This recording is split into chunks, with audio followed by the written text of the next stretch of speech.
Bem, meus irmãos, gostaria de inicialmente fazer uma oração com vocês, para que Deus possa abrir nossos corações, para que nós possamos receber demais da palavra do Senhor, que Ele possa falar conosco hoje, amém? Senhor Deus, nós te agradecemos porque nós estamos aqui hoje, Senhor Jesus Cristo, como teu povo, como teus filhos, como pessoas que foram chamadas por ti, atraídas a ti que és a rocha, a pedra viva. Hoje nós nos tornamos tuas ovelhas. Antes nós andávamos desgarrados como ovelhas sem pastor, mas fomos atraídos pelo servo sofredor e hoje nos achegamos a ti, Senhor. Nós te agradecemos por isso. Nós te agradecemos pela manifestação do seu amor por nós.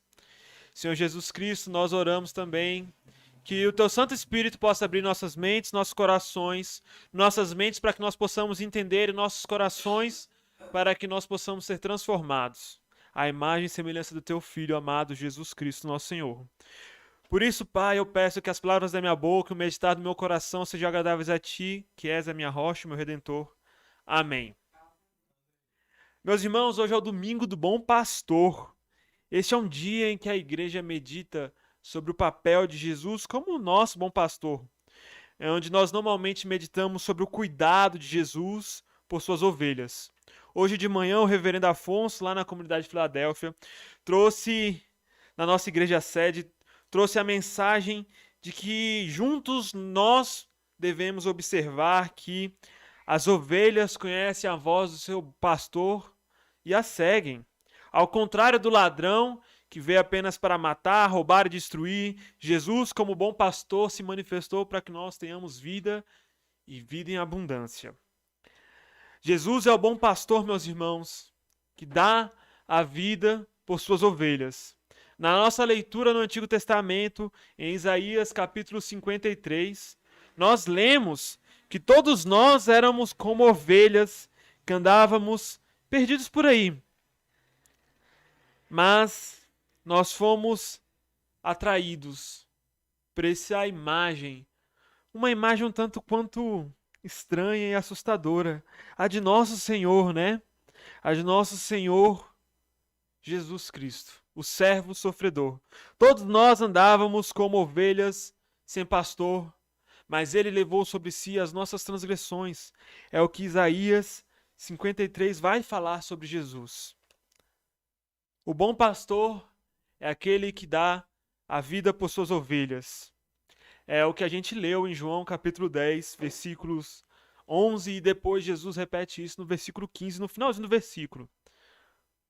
O bom pastor é aquele que morre para que suas ovelhas possam viver. A nossa leitura de 1 Pedro, ela acaba também trazendo a imagem do bom pastor a nós. No finalzinho do nosso capítulo 25, nós lemos que pois nós éramos como ovelhas desgarradas. E aqui, segundo 1 Pedro está fazendo lembrança do texto de Isaías 53 que nós lemos hoje. Éramos como ovelhas desgarradas, mas agora voltamos ao pastor e guardião de nossas vidas.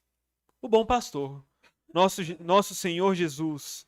Meus irmãos, nós estamos aqui na igreja, na comunidade Reconciliador, fazendo essa série de mensagens em que nós temos nos debruçado sobre o livro de 1 Pedro, essa epístola que nós temos bem no finalzinho do Novo Testamento, às vezes uma epístola um tanto quanto esquecida. É verdade, a gente vê poucas pregações sobre 1 Pedro, mas aqui nós temos tentado fazer com que essa falta que muitas pessoas possam ter de conhecer essa epístola, às vezes nós passamos muito tempo nos evangelhos, ou então passamos muito tempo na história de Davi ou de Abraão, ou então nós passamos muito tempo ali naquelas duas cartas principais do apóstolo Paulo, que é Romanos e Gálatas, e esquecemos todo o resto. E a gente às vezes não dá muitos ouvidos ao testemunho que 1 Pedro tem para nos oferecer. E aqui nós temos essa intenção de suprir essa falta que nós temos aqui. Então nós estamos nessa série, essa é a terceira mensagem dessa série. Aqueles que quiserem depois conferir o que já foi pregado, o pastor Rafael aqui, nosso ministro local, Rafael, já trouxe duas mensagens nessa série, no primeiro capítulo dessa carta, e hoje nós estamos no segundo capítulo, e hoje eu quero ver com vocês a imagem que Pedro constrói sobre Jesus. esse que no final, no último versículo, ele é dito como pastor e guardião de nossas vidas. Nesse domingo importante da nossa fé, que é sobre meditar sobre o papel de Jesus como aquele que zela por nós, como o bom pastor. Meus irmãos, no versículo 4 do capítulo 2 de 1 Pedro, nós vamos observar ele falando, Pedro dizendo o seguinte: aproximem-se do Senhor, a pedra viva, rejeitada pelos homens, mas escolhida e preciosa diante de Deus. Cristo é a pedra viva. Essa é a primeira questão que Pedro vem falar sobre nós. O que é um tanto interessante a gente parar para pensar, né? Pedra viva. Eu não sou acostumado a imaginar uma pedra viva, né? Normalmente pedras são literalmente mortas, né? Pedras são objetos inanimados. Mas a linguagem que Pedro está utilizando aqui é de que Jesus é a pedra viva. E não é uma pedra viva qualquer. Uma pedra viva que foi rejeitada pelos homens. Mas mesmo que ela tenha sido rejeitada pelos homens, essa pedra viva, conforme Pedro vem mostrar pra gente, ela é escolhida e ela é preciosa para Deus. Essa pedra rejeitada por homens é totalmente preciosa para o nosso Deus. E se hoje nós podemos nos aproximar dessa pedra viva, meus irmãos, nós não devemos nos enganar achando que nós somos diferentes dos homens, que está sendo colocado aqui nesse texto como um todo. Se nós nos aproximamos de Deus, não foi porque nós somos muito bons, ou porque nós temos algo muito especial dentro de nós e que todas as outras pessoas não têm. Pedra viva rejeitada pelos homens, meus irmãos, significa que eu e você também rejeitaríamos o Senhor. Nós rejeitaríamos o Senhor a não ser que alguma coisa fosse feita. E a força que nos direciona para o Senhor, nessa exortação de aproximem-se do Senhor, significa que ela não vem de nós. Essa força vem de Deus. Nós nos aproximamos do Senhor porque antes Ele se aproximou de nós. Ou como João diz no prólogo do seu evangelho, no capítulo 1 de João, versículos 10 a versículo 13, falando sobre a palavra. Ela estava no mundo, e o mundo foi feito por meio dela, mas o mundo não a conheceu. Ela veio para os que eram seus, mas os seus não o receberam. Ela, porém, deu o poder de se tornarem filhos de Deus a todos aqueles que a receberam. Isto é, aqueles que acreditam no seu nome. Aqueles que não nasceram nem nasceram do sangue, nem da vontade da carne, nem da vontade do homem, mas da vontade de Deus. Da vontade de Deus, que essas pessoas se tornaram filhas de Deus. Então, meus irmãos, aqueles que se aproximam dessa pedra viva são aqueles que nasceram de Deus. Esta pedra, agora revelada para nós em sua realidade humana, dá a si mesmo para aceitação ou rejeição humana. Essa pedra se coloca nessa posição em que a humanidade pode ou aceitá-la ou rejeitá-la. Nós só podemos olhar para essa pedra e observar que a sua carne humana, quando ela se fez carne, essa pedra viva, na verdade, ao contrário de uma carne, falta solidez, falta durabilidade, falta impenetrabilidade que normalmente uma pedra teria.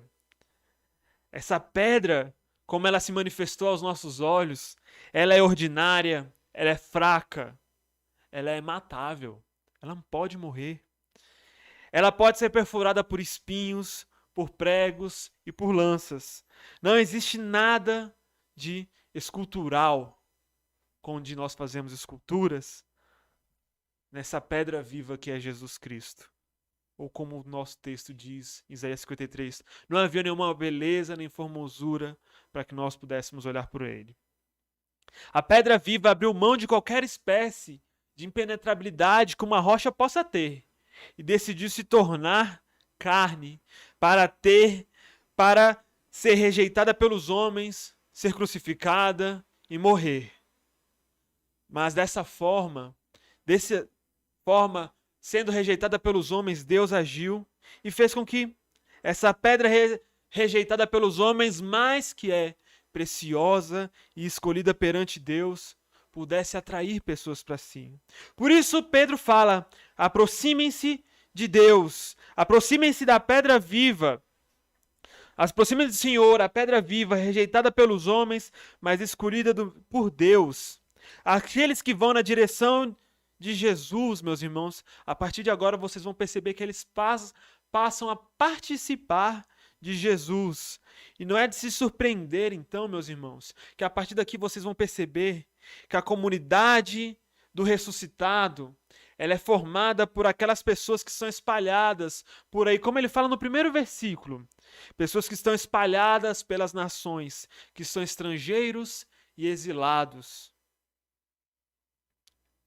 Do mesmo modo, vocês também entram como pedras vivas de uma casa espiritual e formam um sacerdócio santo que oferecem sacrifícios espirituais agradáveis a Deus por meio de Jesus Cristo.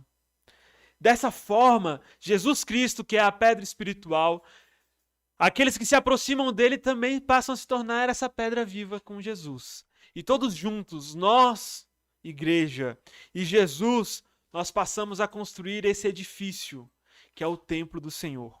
O templo é o lugar onde o Espírito de Deus habita. E dessa forma nós passamos a nos tornar o lugar da habitação de Deus.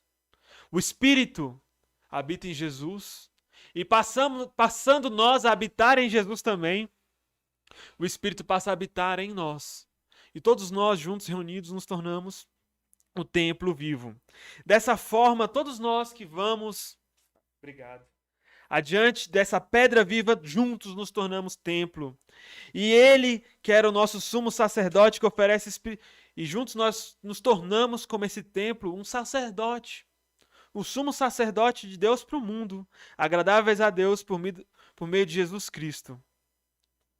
Unidos a Jesus Cristo, nós também nos tornamos pedras vivas. Nós também nos tornamos templo de Deus. Nós também nos tornamos sacerdócio santo que oferece sacrifícios espirituais a Deus, assim como Jesus Cristo é.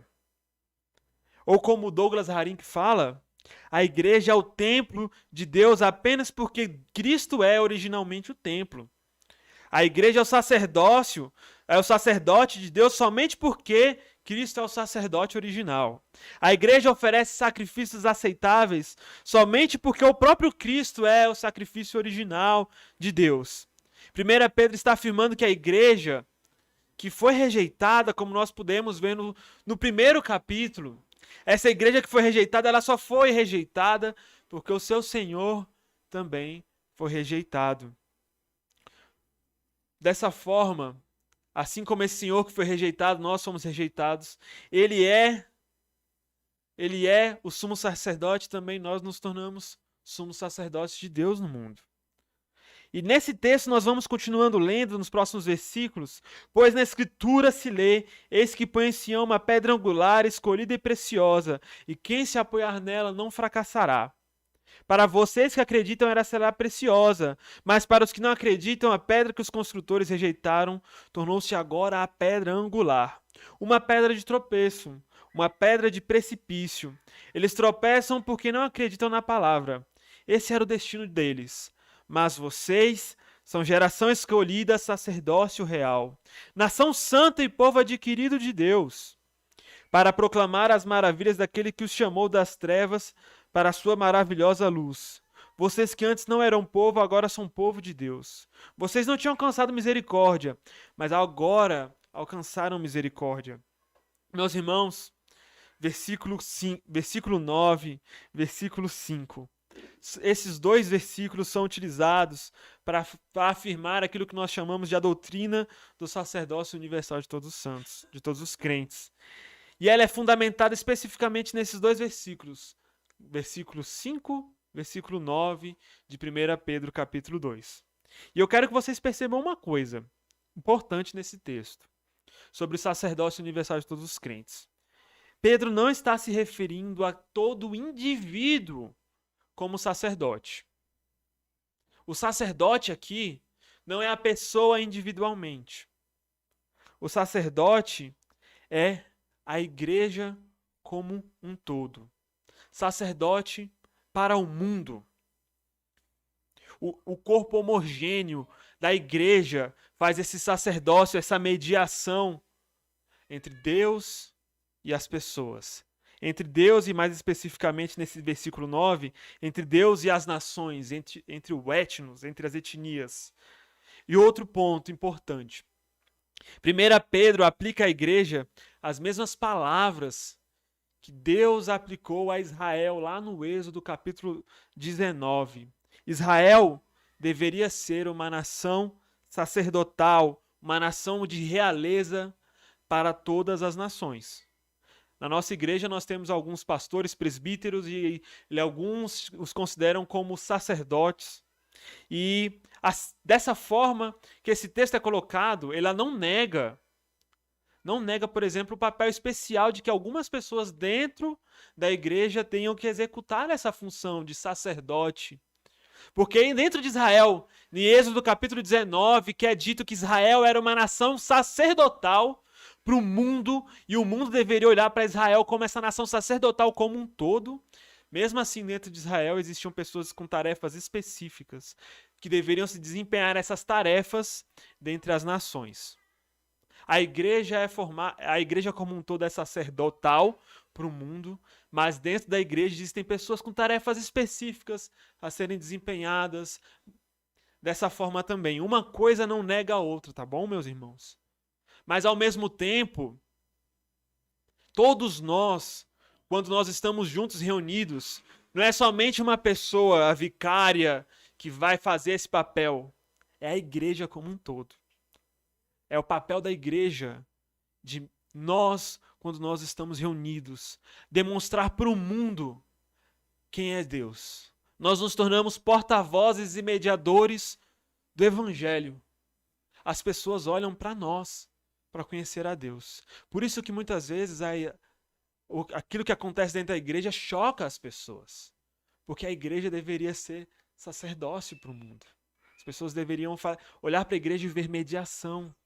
E por isso, muitas vezes, quando a igreja dá mau testemunho, nós não estamos sendo bons sacerdotes, como um todo.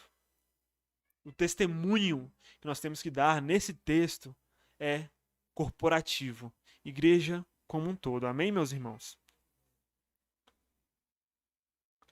A igreja, então, a comunidade do ressuscitado, ela é formada por essas pessoas que são colocadas aqui como as ovelhas do bom pastor.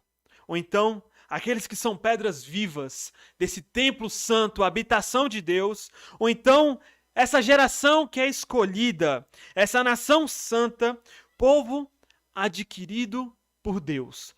Todos esses são termos que 1 Pedro vai utilizar para falar sobre o povo de Deus, a igreja do Senhor. E eles foram colocados no mundo para viverem e demonstrarem que eles são uma unidade política diferente de todas as outras. Pois nós somos uma nação santa e sacerdócio real. É interessante o quanto o religioso e o político não está separado aqui. É a mesma coisa. Realeza e sacerdócio estão linkados na natureza do que é a igreja. E elas foram colocadas para viver, então, de que forma? Debaixo do governo de Jesus, o nosso Senhor. Por isso, meus irmãos, no versículo 11, ele vai repetir uma ideia que já está presente no capítulo anterior e que ele vai se referir dessa forma às pessoas várias e várias vezes. Queridos, vocês são estrangeiros e viajantes.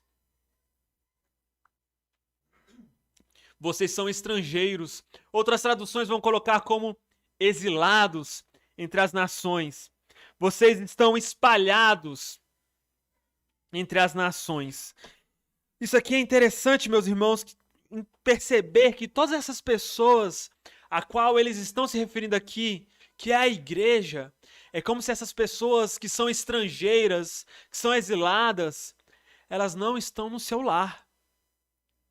Elas são pessoas que não têm um lar aparente, porque o lar delas não é mais o lugar onde elas nasceram. Como nós podemos ver nos primeiros versículos, não é no Ponto, não é na Galácia, não é na Capadócia, não é na Ásia, não é na Bitínia.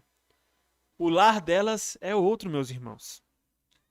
Elas se tornaram agora parte de uma outra nação.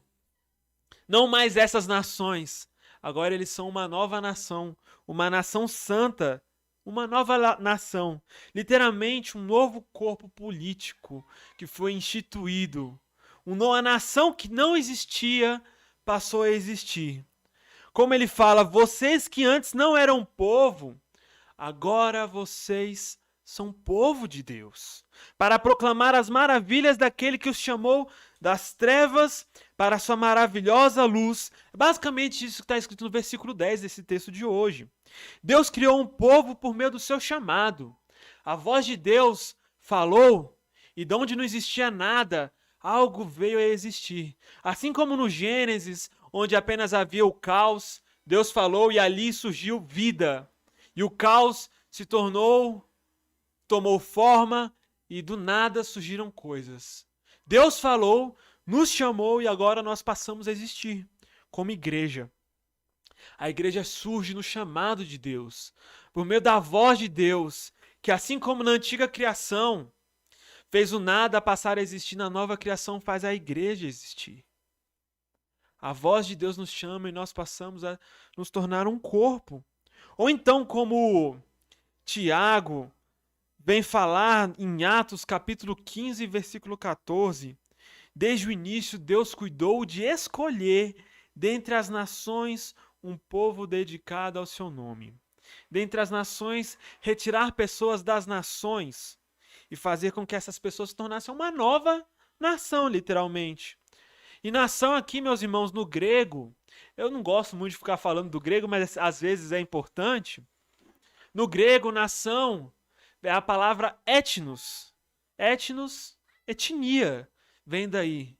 É como se uma nova etnia tivesse surgindo dentre as etnias já existentes. Nós temos então, nós surgimos de um novo genus. Geno, gene, genealogia, gene. Nós temos a nossa filiação de genes mesmo. A palavra gene vem daí. Gênese, de Deus. Nós passamos a ter essa filiação em Deus. E nós nos tornamos esse novo povo.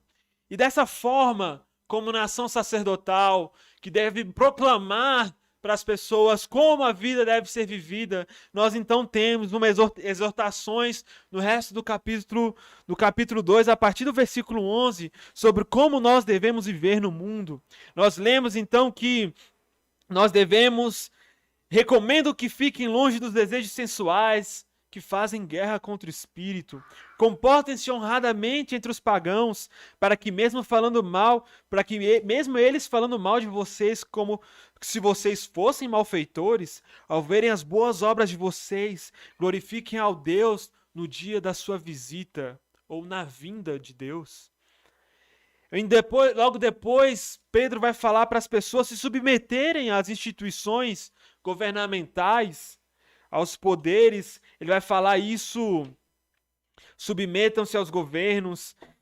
E até que no versículo 18, meus irmãos, e no versículo 19, a gente encontra algumas palavras que às vezes podem causar um arrepio. Não sei se a Ivete sentiu, ela percebeu quando lê esse texto, mas aqui no versículo 18 a gente lê alguma coisa que às vezes pode soar algum alerta para algumas pessoas, que está escrito o seguinte: servos, escravos, submetam-se com todo respeito a seus patrões, não só aos bondosos e compreensivos, mas também aos perversos. E esse versículo aqui, isoladamente, ele pode ser utilizado para qualquer tipo de abuso. Inclusive, esse texto foi muito utilizado para fazer com que escravos se submetessem indiscriminadamente aos seus senhores. E, inclusive, por causa desse versículo, muitas pessoas falavam que o Novo Testamento defendia a escravidão e por isso que a escravidão deveria permanecer. Esse 1 Coríntios 7 também é outro texto desse. Mas, meus irmãos, como nós podemos nos submeter em um mundo onde existem pessoas perversas? Essa é uma pergunta que a gente tem que se fazer. Por mais chocantes que essas palavras aqui possam aparecer para nós devemos tentar compreender o que 1 Pedro está tentando fazer é nos exortar.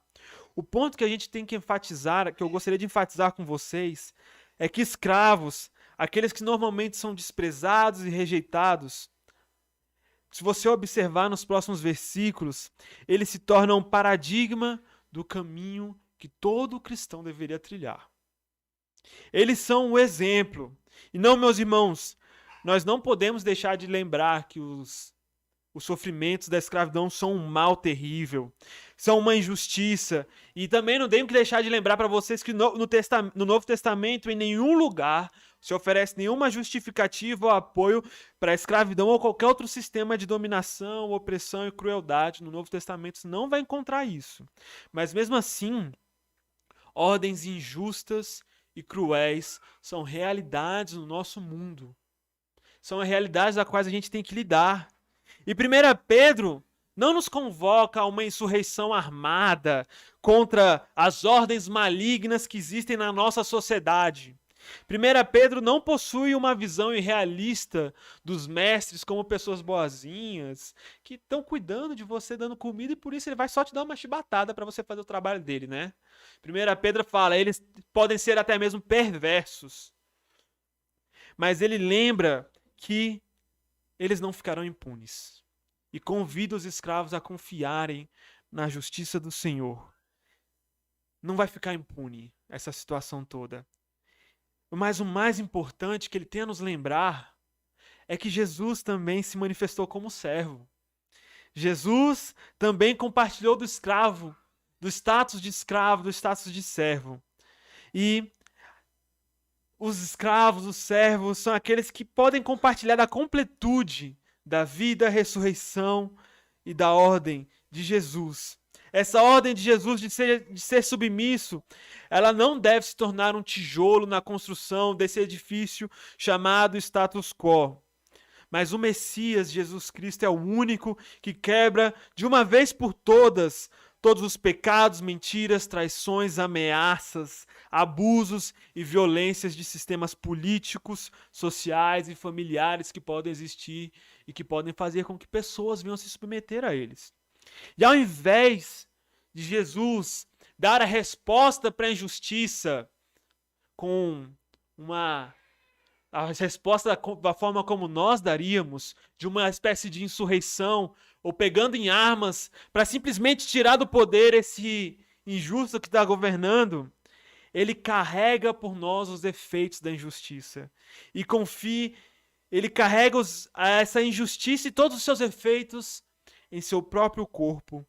E confia a si mesmo completamente ao juiz que pode resolver essa situação.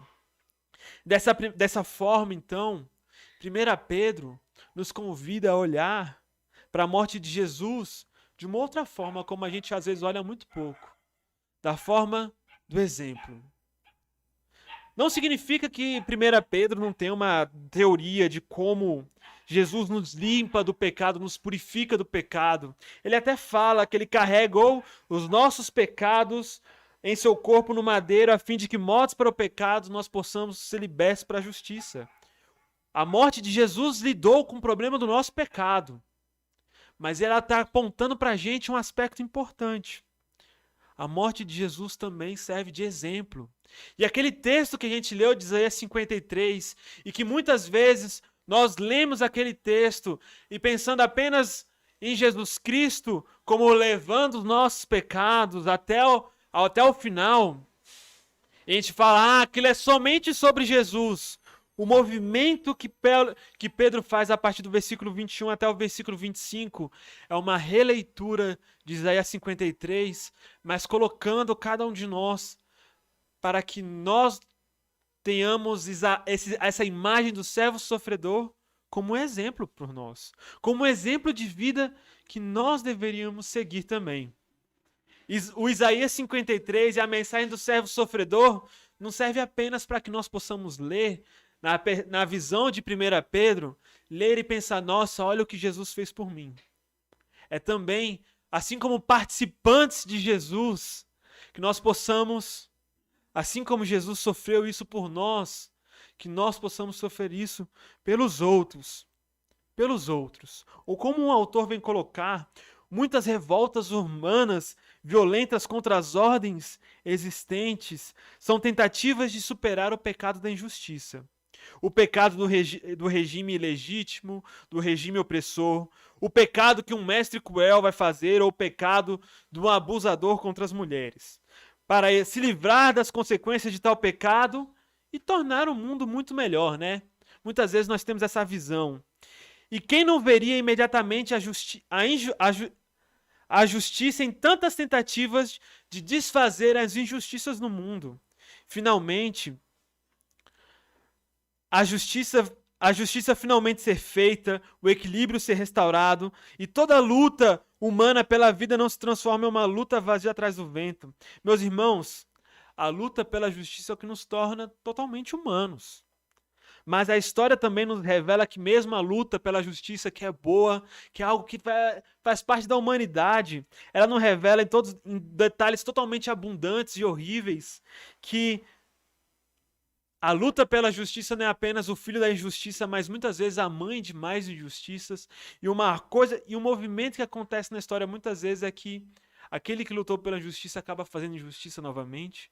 Como a gente pode observar, por exemplo, na Revolução Francesa, que liberdade, igualdade, fraternidade acabou dando poder para Napoleão Bonaparte sair como destruindo aí várias pessoas. E hoje em dia a gente tem várias colônias na África que falam francês, porque ele queria libertar a França, mas nesse meio tempo ele se tornou um imperador e oprimiu muitas outras pessoas. O Evangelho é a verdade de que Deus faz a justiça e não nós.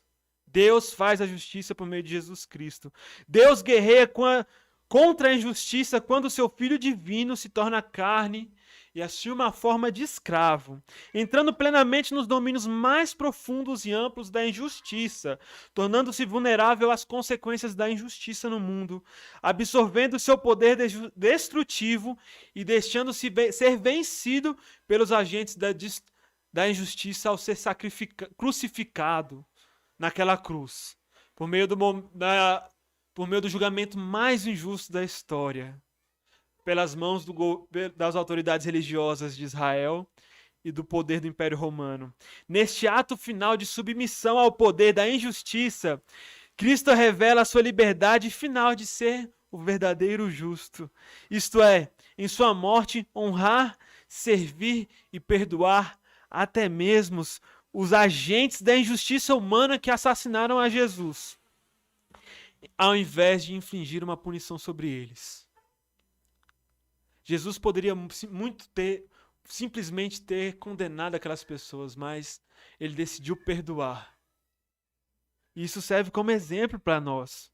O Pai recebe e honra esse último ato de justiça vivificador de Jesus Cristo, dando vida àquele que morreu injustamente, ressuscitando-o dentre os mortos, revelando ele como aquele em quem a verdadeira justiça é eternamente decretada.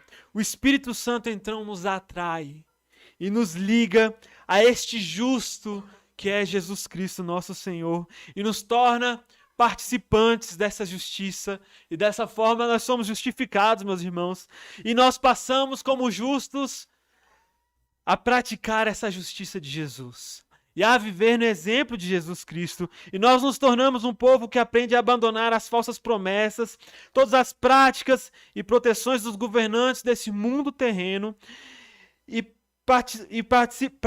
começamos a habitar a soberania e a orientação e vivemos debaixo da proteção de nosso Senhor Jesus Cristo. Como nosso texto fala no final do capítulo 2, ele mesmo levou os nossos pecados em seu corpo na cruz, para que, livres do pecado, vivamos para a justiça. Pelas suas feridas vocês foram curados, porque vocês andavam desgarrados como ovelhas, mas agora voltaram para o pastor e guardião das suas almas. 1 Pedro 2, 24 e 25. Em tal povo, nações, sociedades e famílias escravizadas em justiça podem começar a perceber, embora de uma forma um pouco vaga, olhando para a igreja, a justiça de Deus, a justiça de Cristo. Por meio da igreja, de uma forma um pouco vaga ainda, não muito plena, como será no fim dos tempos, as pessoas podem começar a fazer a justiça verdadeira, meus irmãos. Este é o nosso Senhor Jesus, nosso bom pastor, o guardião das nossas vidas. Aquele que nos chamou para si, que fez de nós um povo, uma nação santa, um sacerdócio real. Hoje é o domingo do bom pastor. O bom pastor é aquele que dá a vida pelas ovelhas. O bom pastor é aquele que faz a justiça pelas ovelhas. O bom pastor é aquele que serve de exemplo para as ovelhas e nos chama para viver uma vida de justiça também. Amém, meus irmãos? Essa é a palavra do Senhor.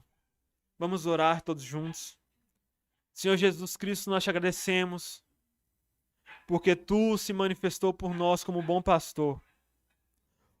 Ó Deus, cujo Filho é o bom pastor do teu povo, concede que, ao ouvirmos a sua voz, reconheçamos aquele que nos chama pelo nome e o sigamos para qualquer lugar que ele venha nos conduzir. Nós oramos por meio de Jesus Cristo, teu Filho, nosso Senhor, que reina contigo e com o Espírito Santo, um só Deus, hoje e sempre. Amém.